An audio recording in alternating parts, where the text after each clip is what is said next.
Hi guys, how are you? Welcome back to my channel. If you're new here, my name is Shiku Njoroge and I'm proud to have you on board. So with me, I have Suzzie. Hi, darling. Hi. How you doing? I'm good. You How look are you? gorgeous. My Girl, have seen yourself. Instagram inadanganya. Come on to in person. It is blessings for the chronicles warriors. We get beauty. Yes. We're just blessed like that. Yes. Aside from what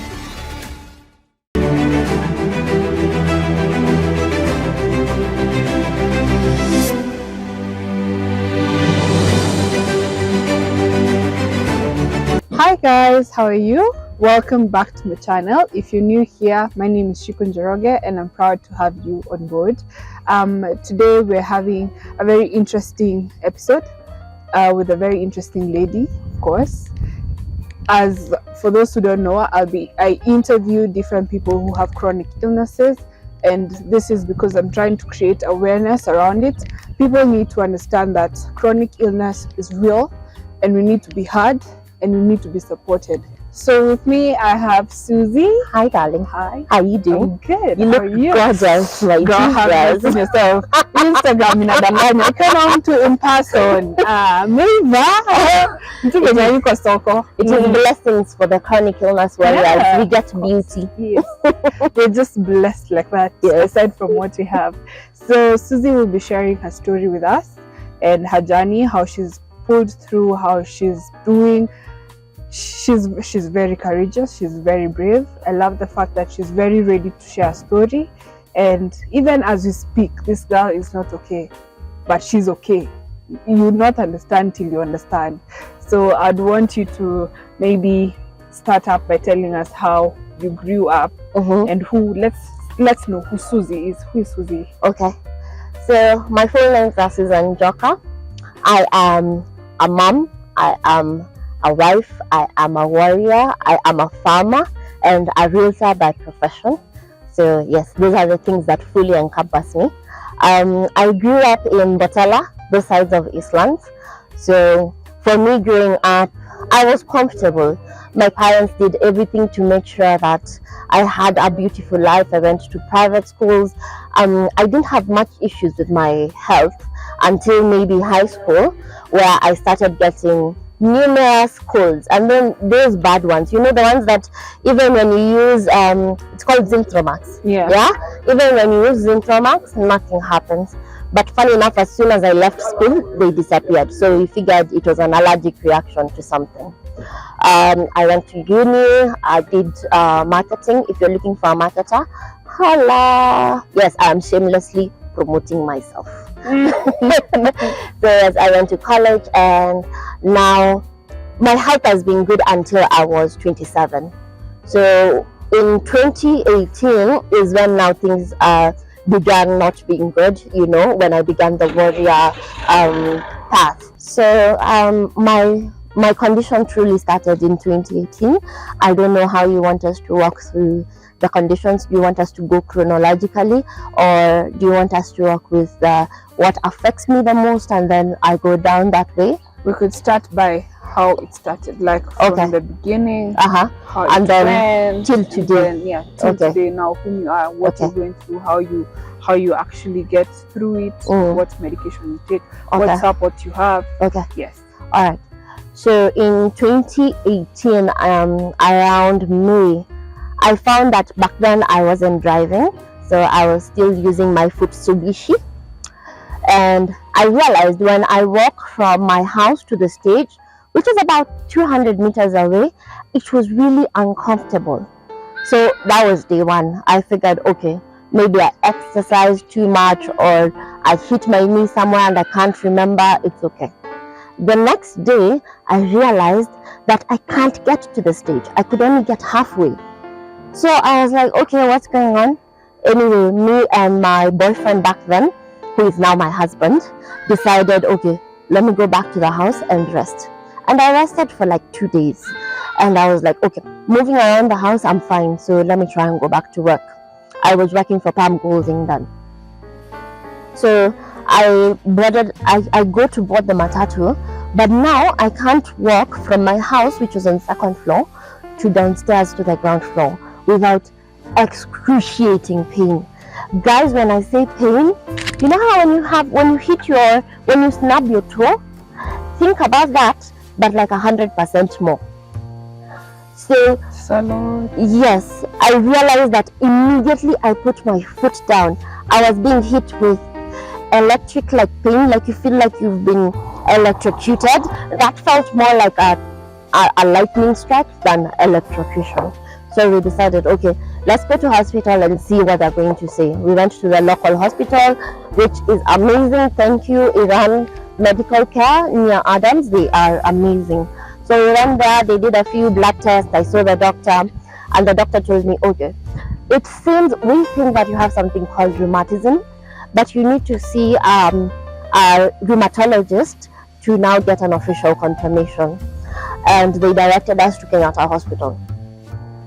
Now, going to Kenyatta Hospital, of course, none of us had ever heard what a rheumatologist is. Who is that? What do they do even? So we went to Kenyatta at the, what is it called? The private medical suite in Kenyatta. And we asked, okay, we're looking to see a rheumatologist.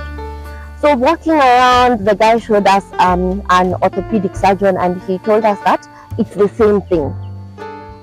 Guys, it is not the same thing. So we saw the orthopedic surgeon who took an MRI for my knee and said that I have chondromalacia patella grade 4. So the guy gave us meds to go home with, which were joint meds. And this I remember so clearly. I was supposed to take 50 pills, so on meds for 50 days. On day 35, I'm just seated watching a movie with my boyfriend then, and my boyfriend asks me, babe, why are you crying? And I'm like, I'm not crying. So I go to wipe my face. I was crying. So it turns out that I was in so much pain that my brain disassociated.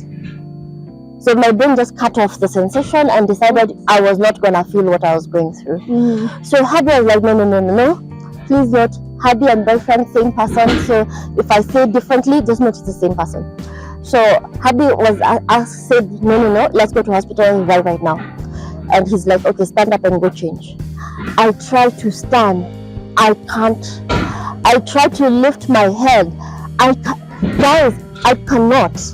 I was feeling like anyone who's ever gone out and had a couple of shots, and then you wake up the next morning and you see like your world is doing this. Now imagine your world is doing this, and then you're in excruciating pain. When I say excruciating pain, I always like to give an example of how bad the pain is. So for fibromyalgia, on the pain scale, we are at 30, and periods are at 17, and men's circumcision is at 20. So both of you, both females and males right now, can correlate. So you can imagine my pain is almost 10 times more than what you are experiencing. So Hadi collected me like a sack of maize or a sack of cement and took me downstairs, and we took a cab. I remember during the cab ride, because we took an Uber, and the Uber that came was a blue Paso. You know, the Paso, the small cab. So we are at Mbagathi, and I'm in so much pain that Hadi is telling him, hurry. And this guy can see how much pain I'm in, but his kaka cannot go beyond the speed he's at. So he's like, just hold on, we'll be there shortly. I had a cab guy completely just trying to make me relax and support me. By the time we reached at Nairobi Hospital, the nurse took one look at me and said, okay, we're going to admit you. Immediately I was given pethidine, which is an opioid injectable, so that the pain can reduce, so that now we can have a conversation with the doctor. So I was admitted for 3 days. We did a total of 27 tests, cost us 205,000 to do those tests, away from the bed, the food, and the normal things that doctors charge. And here is a big challenge that warriors face. So back then I was under a particular insurance. I will not name them because I don't think it's right. I was on a particular insurance that agreed for me to get hospitalized. Then when I was getting discharged, they sent me a letter to say we will not be covering this. Why do I feel like I know the insurance? It's the same one. They've done the same to me. So they're like, we will not be covering your stay. I was like, what? I've not all the, all the things that I need to meet in order for you to cover me. This was not a pre-existing condition, because they were saying because I've not finished a year, which I was 2 days from finishing a year with them. They said that because I've not finished a year, this will be under pre-existing conditions, so it will not be covered. But you didn't have it before. Exactly. So they were looking for a loophole. Now, unfortunately for them, I am very vocal and I will fight for my rights. I believe that someone is supposed to treat you the way they're supposed to treat you and not any other way. So I reached out to Matakarua. I thank you very much, who reached out to the reinsurance organization, IRA. Yes. Now IRA reached out to the insurance. I have never seen people flood my bed the way those guys for insurance did. No, we shall cover. No, we need you to remove the tweets. No, we are doing very well. We shall cover everything. Anyway, they didn't end up covering everything, but they covered a large chunk of it. So I went home with a diagnosis of rheumatoid arthritis. This is 2018. Now, 2018 all the way to 2019, I was taking the meds, but I was not getting any better. Actually, I was getting worse than I was before. So I saw a particular doctor who, at that time when I was seeing him, I don't know if he's changed, but at that time when I was seeing him, he used to see like 100 patients between 3 p.m. and 8 p.m. in the night. So you can imagine you're only spending maybe 5, maximum 10 minutes with a guy. He injects you with pain meds, and 2 weeks later you're right back at the hospital saying that you're in pain. So I had medications that were holding me for 2 weeks. Then 2 weeks later, I have to go back to the hospital. So you can imagine how frustrating that was. You're taking 1,001 medication, but you're not feeling any better. So I decided, you know what, I'm going to change doctors. And I went to my current doctor, who's Dr. Tao, an amazing rheumatologist. So a rheumatologist is someone who takes care of rheumatic diseases, which are mostly autoimmune. These diseases... I have a question. What is rheumatic diseases? Yes, I'm getting there. Okay. So these diseases are mostly autoimmune, like lupus, rheumatoid arthritis. Fibromyalgia has just been considered an autoimmune because there wasn't much research about it, but I'll get to that because right now we're talking about rheumatoid arthritis. So yes, they cover the diseases that are autoimmune. Autoimmune means that your own body is attacking itself. So you know how your white blood cells are supposed to attack viruses? Now mine attack my own body. So you can imagine it's like having a soldier who, instead of protecting your home, comes to beat you up. Mm-hmm. Exactly like that. So I went and saw Dr. Tao. Dr. Tao is like, okay, I'm going to admit you. Let's see if we redo these tests, we will get the same conclusions. So we redid the tests, and he also added a few more. And at the end of my stay, he was like, okay, I believe you have something called fibromyalgia. I was like, fibro what? Fibroids. He was like, no, not fibroids. Fibroids are in your uterus, not those ones. No, you have fibromyalgia. So I was like, what is that? So I went to Dr. Google, because a doctor won't give you everything, because they're saying 1,001 people. Yeah. You need to do a bit of research for yourself. Yeah. So I went to Google just to see what is fibromyalgia, how do you deal with it. And so fibromyalgia is a muscular and skeletal pain condition where your central nervous system, your CNS, is telling your brain you're in much more pain than you are. For example, if you hold me like this, I'll punch you because it hurts. So our bodies are more sensitive to everything than a normal person's. If I tell you, smells affect me completely. Like I'll smell something and get a headache immediately. So you can imagine how protective I have to be of myself, because you just don't know what will trigger the next flare. So a flare is, we live with pain 24/7. Normally, like right now, my pain is maybe at a 6/10. So we live with pain 24/7. But there are times when the pain is more than normal. So during those times, we call them a flare.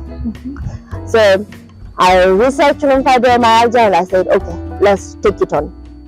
We're given a series of meds. We were now with information, physio. I changed my diet completely. I tried to do more raw foods than cooked foods, and I started feeling, I started feeling more like myself, to the point where 2020 I went off all drugs, which is amazing. Wow. So in 2020 I was doing so well that in 2020 I went off completely, off meds. Voila. How did you go off meds? As in, I'm trying to think myself without medication. Yeah, I cannot. So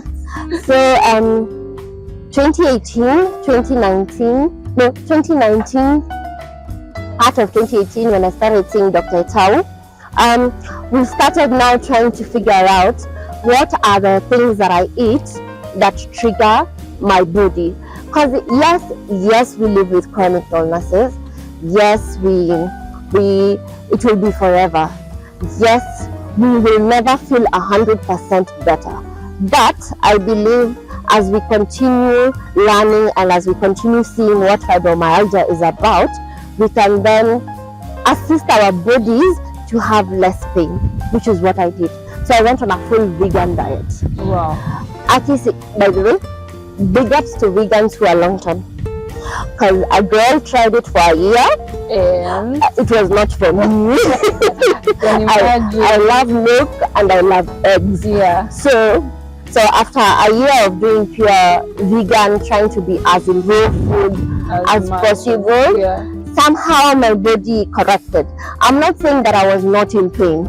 I was still in pain. I could maybe get to a 7 or a 10 in the pain scale, but I never used to get to the 10 out of 10. So I would find myself, I'll pop a tramadol here. No, back then I was on Tramaset, which is a combination of tramadol, which is an opioid, and a paracetamol. So a very good combination. It's very good combination, by the way. I'd pop 1 or 2 every week, dependent on how my body was feeling, but I moved away from the main drugs. So that went well. 2021, we found ourselves that my body was still not the way I wanted it to, despite the diet. And me myself, I didn't want to give up milk and eggs. Akini dijaribu ilikata. You cannot. Ilipiga error. So in 2021 we went back again. Please note, I dropped my meds with the guidance of my doctor. At no point did I just drop medication. Please hear me. Do not just drop medication because you think you're feeling better. Work with your doctor. So in 2021, Dr. Tao was like, okay, let's put in a few more. So we went back to amitriptyline.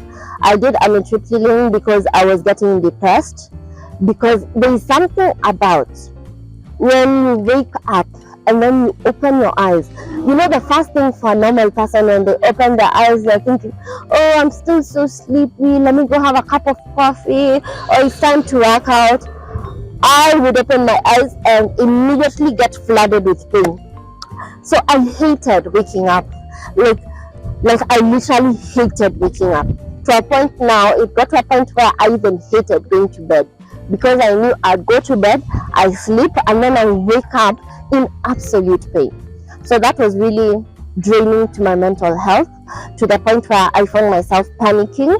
So I would take a pill, and then it doesn't ease my pain, and then I take another one because I'm panicked, not because I need to take another one. So we added amitriptyline, just to balance my, just to balance my system so that my mind is not concentrating on the depression and is not concentrating on how I'm feeling pain. Secondly, I'm very grateful to my husband, who then ensured that I have multiple activities to keep me busy. Yeah. So even if I was not doing real estate, or because we used to work together. Yes, me and my husband have lived and worked together for 8 years. Yes. So I do him 24 hours a day. I'll see you behind the tent. Yes. So he ensured that I had so many activities to do. So 2021, 2022 went like that. I was on pain meds, I was on amitriptyline, and the system was doing okay. For us warriors, we would say I was doing very, very well. But for a layman, they would wonder, what do you mean you're doing well and your pain scale is on a 7 out of 10? That is actually doing very, very well.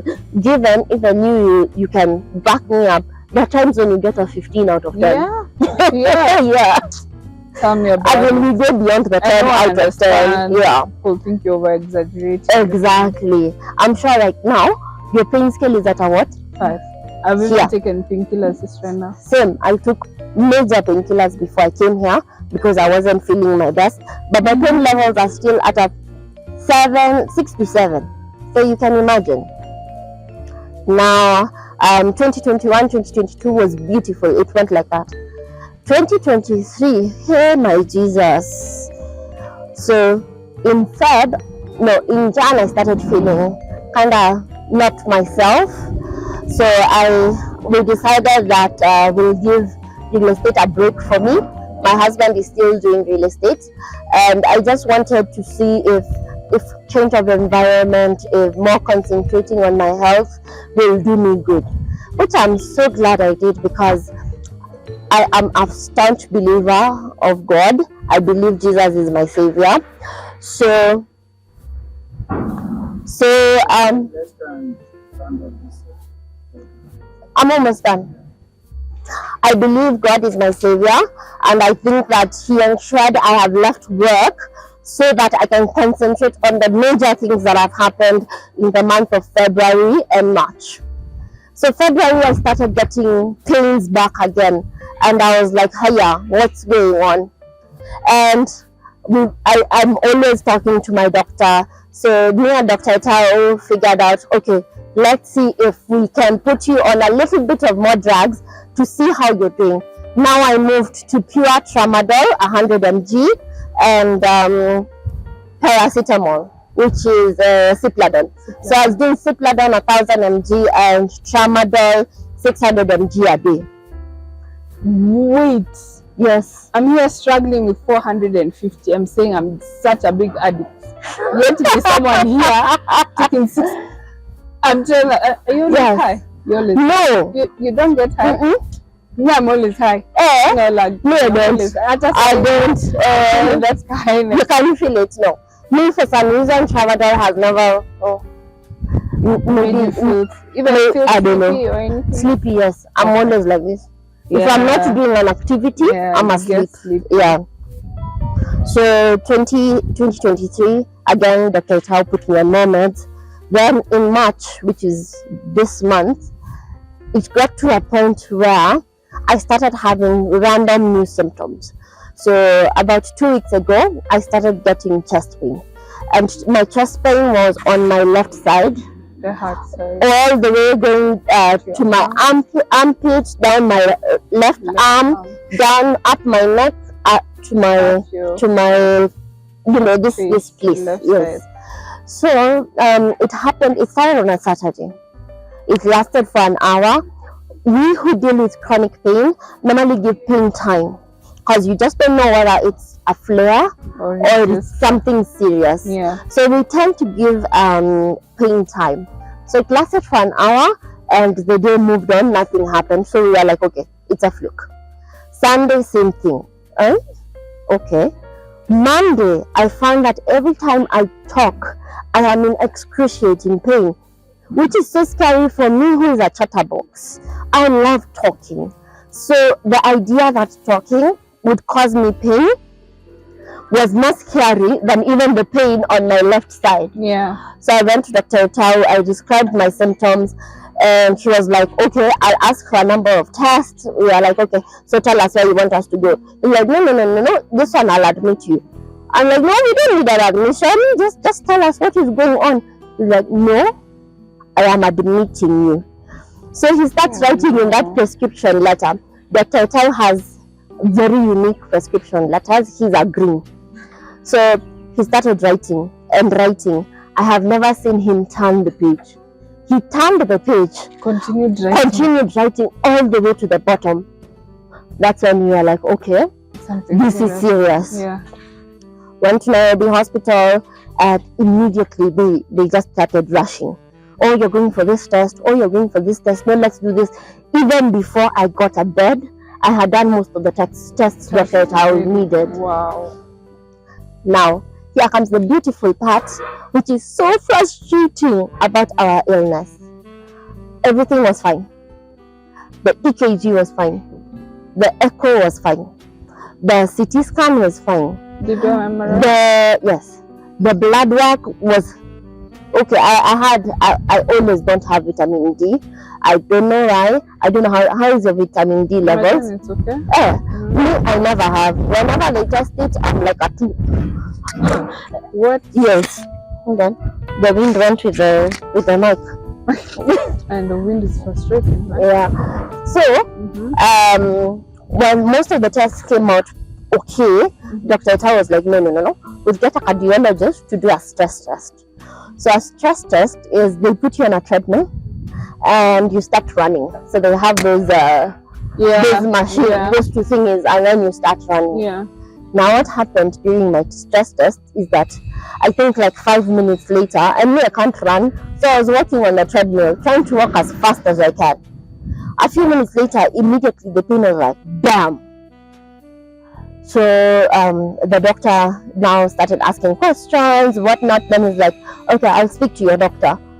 But you tell me. I want to know. I'm the patient. No. You cannot tell you. Your doctor will tell you. He spoke to the doctor, then Dr. Itai came back and asked, how are my stress levels? Have I been going through something? So I was like, no, I've been fine. Life has been okay. Just the normal, the normal stress people go through. Yeah.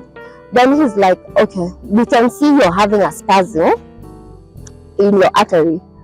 So that's why you feel the pain. It is not harmful. It is not life-threatening. But when you're being told you're having a spasm in a main artery that goes to your heart, of course, it's scary. Yes. Away from that, I was still having chest pain.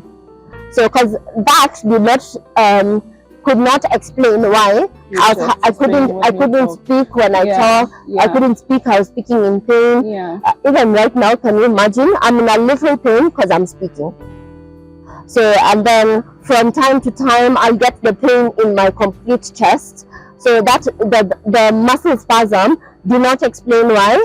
Everything else was happening. So the doctor, again, we're doing. It's very experimental. I normally say it's more of a trial and error process. So I spent 3 days doing trial and error on medication to see, is this one working? Is that one working? Yeah. So finally we found a combination of medications that are working. So right now I'm on 35 pills a day. Wow. Yes, 35 pills a day. I can't even tell you most of the drugs because I'm still myself getting used to them. Yeah. But yes, and I don't know if you can see my hands. First of all, they're shaking. They're not. Yeah, my hands are always shaking. They'll never be steady. Can you see it? She's having some feeling. Yeah, this started with a rash when I was in the hospital, and we realized I was having an allergic reaction to one of the medications. So the question was, do we drop the meds to find out which one, or do we just continue? You continue with the allergic reaction, and then it will sort itself out, and we'll do a couple of creams. So doctors like, no, with the pain you're in, no, I don't want to stop any of your drugs. Yeah. So let's continue with creams. I was like, okay. So on day 7 of admission, please note, hospital sucks. It's so boring. So on day 7, he was like, okay, no, I asked him, can I get discharged and we do this experimentation at home? He's like, no, I'm not comfortable. You're still not well. I still don't know the cause of the chest pain. And we had to literally negotiate how I could go home. So he told me, if you can see me every 2 weeks, I'll allow you to go home. So I've kept my promise. I see him every 2 weeks. Yes. We're looking forward to seeing you in the next episode. It's a long episode. If we say we're gonna have everything on one episode, you guys will get bored, and we want you to get as much information as possible. And I'm hoping to see you in the next episode. Thank you.